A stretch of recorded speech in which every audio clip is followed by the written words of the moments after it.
बॉलीवुड माफियाओं ने पूरी कोशिश की है कि इसको स्क्रीन ना मिले। दूसरा, क्या आपने देखा कि बॉलीवुड का कोई भी बड़ा स्टार, चाहे वो एक्टर हो, चाहे वो एक्ट्रेस हो, प्रोड्यूसर हो, डायरेक्टर हो, बॉलीवुड से जुड़ा हुआ व्यक्ति, आपने किसी को देखा कि वो बधाई दे रहे हो या ट्वीट पे इस फिल्म की तारीफ कर रहे हो? किसी ने विवेक अग्निहोत्री जी की तारीफ की या उनकी पत्नी जो इस फिल्म में उनकी तारीफ की, अनुपम खेर जी की तारीफ की? नहीं। ये लाल सलाम, जिहादी और अब खालिस्तान, तीन लोग जुड़ गए ना। तीन बहुत खतरनाक हैं इस विश्व के लिए, इस देश के लिए। तो ये जो तीन लोग हैं वो अभी भी नहीं चाहते कि फिल्म चले। इसलिए जो भी स्टेट, जो भी राज्य ऐसे हैं जहाँ पे राष्ट्रवाद की सरकार है, वहाँ तो टैक्स फ्री हो गया। आज उत्तर प्रदेश गवर्नमेंट ने भी टैक्स फ्री किया, गुजरात ने टैक्स फ्री किया, मध्य प्रदेश ने टैक्स फ्री किया। राजस्थान में टैक्स फ्री क्यों नहीं है? ये महाराष्ट्र में टैक्स फ्री क्यों नहीं है? दिल्ली में टैक्स फ्री क्यों नहीं है? क्योंकि जहाँ पे भी जिहाद लवर हैं, जहाँ पे भी लाल सलाम लवर हैं, जहाँ खालिस्तान लवर हैं, वो टैक्स फ्री नहीं होगा। वो लोग नहीं चाहते। अरे स्क्रीन तो दे नहीं रहे हो, स्क्रीन तो दे नहीं रहे। डरते हैं आप विवेक अग्निहोत्री की सच्चाई से। आप राम जी का चमत्कार देखिए, राष्ट्रवाद का चमत्कार दीजिए, या भारत माता का ही चमत्कार देखिए। क्योंकि भारत के मुकुट कश्मीर पे बनाई ये पिक्चर का सच जो है, हर हॉल फुल जा रहा है। एक चीज़ और कहूँगी, एक 2 कौड़ी का सीरियल है, 2 कौड़ी का एक शो आता है, कपिल शर्मा का शो, जिसमें ज़बरदस्ती के ठहाके लगाते हैं। एक 2 कौड़ी के 2-4 एक्टर बैठ जाएंगे, एक्ट्रेस बैठ जाएंगी, वही 4 खानदान जो बॉलीवुड का है वो बैठ जाएगा। वहाँ पे इस फिल्म को प्रमोट करने के लिए नहीं इजाज़त दी, क्योंकि इसमें स्टार कास्ट बड़ा नहीं है।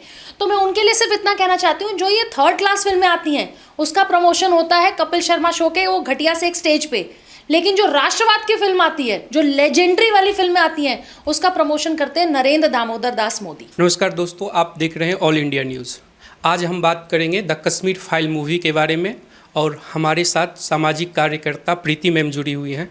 मैम, इस मूवी को आपने देखा, इस मूवी को देख के सबसे पहले आपको क्या रिएक्शन आया? देखिए, ये फिल्म नहीं है, मैं बार बार कहती हूँ, ये रेवोल्यूशन है, ये क्रांति है। अगर ये क्रांति ना होती तो किसी भी सिनेमा हॉल में अगर आप जाएंगे, चाहे वो देश में हो चाहे विदेश में हो, फिल्म देखने गए लोगों के आंखों में जो आंसू हैं वो तो आपको थिएटर में दिखते हैं। थिएटर से पहले जो लाइन लंबी लगी है, वहाँ सिर्फ 3 शब्द गूंजते हैं, भारत माता की जय। तो अगर भारत माता की जय देखने वाले, मतलब जो युवा जा रहे हैं, अगर वो लगातार भारत माता की जय के नारे लगा रहे हैं, तो इसका मतलब ये सिर्फ पिक्चर नहीं है, ये क्रांति है, ये आग है, युवाओं के अंदर ये आग है जो विवेक अग्निहोत्री जी ने पर्दे पे दिखाया है। मैम, एक सवाल ये भी काफ़ी गूंज रहा है सोशल मीडिया पे, मीडिया ने तो दबा ही दिया है कि बॉलीवुड का जो गैंग है वो कोई जो आलिया भट्ट के लिए कोई सड़ी हुई मूवी आ जाती है, उसके लिए सब उतर जाते हैं प्रचार करने के लिए। इतनी अच्छी राष्ट्रवादी मूवी आई, इसको कोई गैंग प्रचार नहीं कर रहा। देखिए, आपको तो इसी से समझ जाना चाहिए कि विवेक अग्निहोत्री जी ने इतने सीरियस मुद्दे पे, जो इस देश में हुआ, जो 32 साल का इस देश का काला सच था, जब उस पर एक पिक्चर बनाई तो उनको कितनी स्क्रीन्स मिली? सिर्फ 650, वो भी बहुत मुश्किल से। 650 स्क्रीन मिलने का मतलब कि पूरे देश भर में किसी न किसी तरह इस फिल्म को दबाने की युवा या लोग या समाज के लोग, राष्ट्र के लोग इस फिल्म का जो सच है वो न जाने। कश्मीरी पंडितों के साथ जो हुआ, जो कश्मीरी हिंदुओं के साथ जो हुआ, जो बर्बरता हुई, जो नरसंहार हुआ, जो उनको खुलेआम काटा गया और मारा गया, और संसद चुप, मौन व्रत पे थे पूरा देश, किसी ने नहीं बोला। बॉलीवुड माफियाओं ने पूरी कोशिश की है कि इसको स्क्रीन ना मिले। दूसरा, क्या आपने देखा कि बॉलीवुड का कोई भी बड़ा स्टार, चाहे वो एक्टर हो, चाहे वो एक्ट्रेस हो, प्रोड्यूसर हो, डायरेक्टर हो, बॉलीवुड से जुड़ा हुआ व्यक्ति, आपने किसी को देखा कि वो बधाई दे रहे हो या ट्वीट पे इस फिल्म की तारीफ कर रहे हो? किसी ने विवेक अग्निहोत्री जी की तारीफ की या उनकी पत्नी जो इस फिल्म में उनकी तारीफ की, अनुपम खेर जी की तारीफ की? नहीं। जो लोग अपनी पूरी दुकान राष्ट्रवाद पे, हिंदुत्व पे चलाते हैं, अजय देवगन हो गए, अक्षय कुमार हो गए, उनके भी ट्वीट नहीं। अक्षय कुमार का एक ट्वीट है, उसमें उन्होंने कहा कि हमने ऐसा सुना है कि आपका अभिनय अनुपम जी इस पे बहुत अच्छा है, लेकिन मैंने फिल्म नहीं देखी। मतलब उन्होंने बॉलीवुड माफियाओं को ये वो भी बता दिया कि भैया मैंने फिल्म नहीं देखी विवेक अग्निहोत्री जी की, क्योंकि विवेक अग्निहोत्री जी की फिल्म देखना तो पाप है। हर वो व्यक्ति, मनोज मुंतशिर, आपको पता होगा, तेरी मिट्टी जो इनका गाना है, आज भी लोग सुनते हैं, तो गाना सुनने के बाद आपके रोंगटे खड़े हो जाएंगे, आंख से आंसू आएगा। तेरी मिट्टी को फिल्म फेयर अवार्ड नहीं मिलता, लेकिन 2 कौड़ी के गाने जो है, भाग भाग डी के बोस और कौन कौन से गाने, उस तरह के गानों को फिल्म फेयर अवार्ड मिलता है। इस फिल्म में मनोज मुंतशिर, इनकी पत्नी पल्लवी जोशी, विवेक अग्निहोत्री, अनुपम खेर, सब ने इतना अच्छा किरदार किया, लेकिन हर तरीके से इसको दबाने की कोशिश की जा रही है। क्यों? क्योंकि राणा अयूब जैसे लोग ट्विटर पे लिख रहे हैं, क्योंकि अरफा खानम जैसे लोग लिख रहे हैं, बॉलीवुड के वो लोग जो सीए के प्रोटेस्ट में थे, स्वरा भास्कर टाइप के लोग, ये सब लोग इस पिक्चर के अगेंस्ट है। लेकिन फिर भी आप चमत्कार देखिए, आप राम जी का चमत्कार देखिए, राष्ट्रवाद का चमत्कार दीजिए, या भारत माता का ही चमत्कार देखिए। क्योंकि भारत के मुकुट कश्मीर पे बनाई ये पिक्चर का सच जो है, हर हॉल फुल जा रहा है। आपको टिकट्स नहीं मिलेंगी, ये बड़ी बात है। जिस फिल्म को रोकने की कोशिश की गई है, देश में एक जन सैलाब आ गया, हर व्यक्ति कश्मीर फाइल्स के बारे में बात कर रहा है। वर्ड ऑफ माउथ के थ्रू ये फिल्म आगे बढ़ रही है। एक चीज़ और कहूँगी, एक 2 कौड़ी का सीरियल है, 2 कौड़ी का एक शो आता है, कपिल शर्मा का शो, जिसमें ज़बरदस्ती के ठहाके लगाते हैं। एक 2 कौड़ी के 2-4 एक्टर्स बैठ जाएंगी, वही 4 खानदान जो बॉलीवुड का है वो बैठ जाएगा। वहाँ पे इस फिल्म को प्रमोट करने के लिए नहीं इजाज़त दी, क्योंकि इसमें स्टार कास्ट बड़ा नहीं है। तो मैं उनके लिए सिर्फ इतना कहना चाहती हूँ, जो ये 3rd क्लास फिल्में आती हैं उसका प्रमोशन होता है कपिल शर्मा शो के वो घटिया से एक स्टेज पे, लेकिन जो राष्ट्रवाद की फिल्म आती है, जो लेजेंडरी वाली फिल्में आती हैं, उसका प्रमोशन करते हैं नरेंद्र दामोदर दास मोदी। प्रधानमंत्री जी ने आज संसदीय दल की बैठक पे कश्मीर फाइल्स की तारीफ कर दी, सबके सीने पे सांप लौट गया। अरे जिसको मतलब खुद भारत के प्रधानमंत्री ने जिस फिल्म की तारीफ कर दी हो, उसको कपिल शर्मा जैसे 2 कौड़ी के आदमी के प्रमोशन की ज़रूरत है क्या? मैं तो कहूँगी कि आपके प्रधानमंत्री ने तारीफ की, आपने अपने प्रधानमंत्री को उस गद्दी पे बिठाया है, आप कश्मीर फाइल ज़रूर देखिए, प्रधानमंत्री की भी बात सुनिए, और ये ज़रूर सोचिए कि जो डबल इंजन की सरकार को लोग आज कहते हैं, जब उत्तर प्रदेश का भी चुनाव हुआ तो लोग बार बार डबल इंजन की सरकार पर बार बार एक कमेंट किया जाता है। डबल इंजन की सरकार तो तब भी थी जब कश्मीर में लोगों को खुलेआम नंगा करके पीटते थे, काट देते थे। गिरजा टिक्कू के सामूहिक बलात्कार के बाद, जो 23 साल की टीचर थी, सामूहिक बलात्कार के बाद उनको लकड़ी की आरी पे रख के काट दिया गया जिंदा। हम हाथरस में बात करते हैं, हम लखीमपुर पे बात करते हैं, हम गिरजा टिक्कू के बारे में कब बात करेंगे? इसलिए आप इस पिक्चर को ज़रूर देखिए और 100 करोड़ की ऊपर की किटी में शामिल करने का काम हर भारतीय का है, हर सनातनी का है। मैम, आपने भी जिक्र किया, जैसे कठुआ में एक रेप की घटना, दुर्भाग्य घटना हुई थी, तो करीना कपूर, स्वरा भास्कर सब तख्ती लेके खड़ी हो गई थी कि आई एम हिंदुस्तान पे ही शर्मिंदा हूँ। आज जब इस घटना को, वो इस मूवी को कम से कम लोगों को बता भी नहीं रही है, इसे तमाम पत्रकार जो हैं, जैसे एनडीटीवी हो गया, वो विवेक अग्निहोत्री जी ने भी जिक्र किया है कि मूवी रिलीज होने से पहले ही उन्होंने लिख दिया कि ये मूवी प्रोपोगेंडा है। बाद में इसको ऑफ इंडिया ने भी देखिए, एक चीज़ सुनिए, पहले तो मैं बता दूं कि 4 साल की कड़ी मेहनत के बाद ये पिक्चर बनी। 800 से ज़्यादा परिवार, जिनके लोगों को, जिनके घरों में खुलेआम मारा गया, काटा गया, नंगा किया गया, चीर दिया गया, बलात्कार हुए, सामूहिक बलात्कार। आप कितने लोगों से आप जानेंगे जो कश्मीरी पंडित है, जो 19 जनवरी को जंतर मंतर पे इकट्ठा होते हैं, जो उनके नरसंहार का दिन है जहाँ से शुरुआत हुई थी।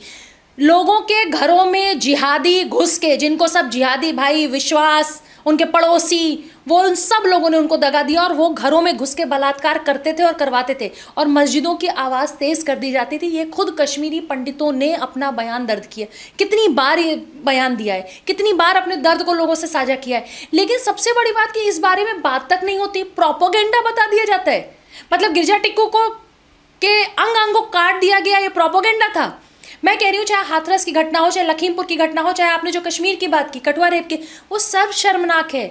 लेकिन 1, 2, 3 एक बड़ा दर्दनाक किस्सा अगर किसी 1, 2, 3 के साथ हो जा रहा है तो हम उस पर चर्चा करते हैं, महीनों डिबेट चलती है।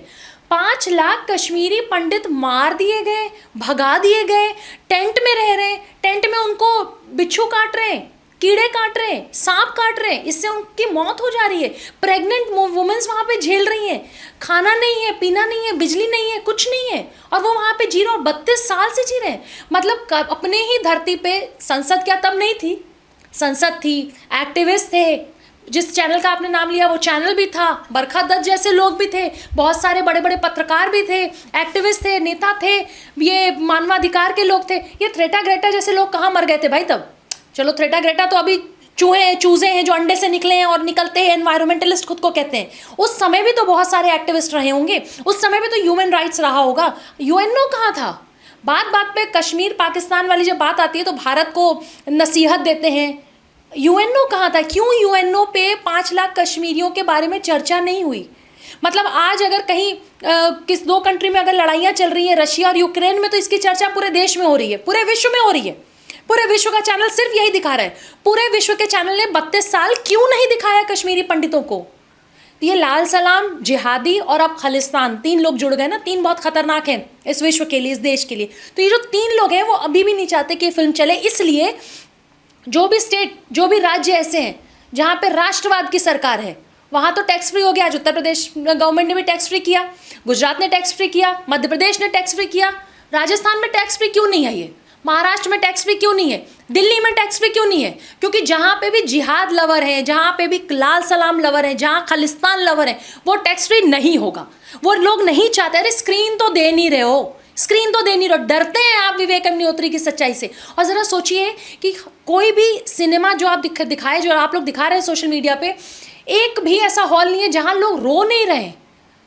3 घंटे लोग अपनी कुर्सियों से चिपके पड़े। मैं गई थी, मेरे अगल बगल जो कश्मीरी लोग थे वो तो रो ही रहे थे। वो कोई अपने परिवार को याद करके रो रहा है, कोई अपने चाचा को याद करके रो रहा है। बहुत सारे मैसेजेस हमारी फाउंडेशन में आ रहे हैं कि मेरे चाचा के साथ ये हुआ। हमने उनकी वीडियोस तक मंगाई हैं और हम लोग भी चाहते हैं कि वो वीडियोस जो इस फिल्म के प्रोड्यूसर हैं, डायरेक्टर हैं, उस तक भी पहुंचे। हम लोग चाहते हैं कश्मीर फाइल्स 2 भी आए। 32 साल का दर्द 3 घंटे में तो नहीं दिखाया जा सकता, लेकिन फिर भी जो दिखाया गया वो इतना दर्दनाक है कि आपको नींद नहीं आएगी। आप जिंदा कैसे किसी महिला को आरी पे चीर सकते हैं, आप काट सकते हैं। सामूहिक बलात्कार उनके बच्चों के सामने, छोटे छोटे बच्चों को आप गोलियों से भून दे रहे हो, इस पर चर्चा नहीं होती। सब मौन व्रत पे रहते हैं।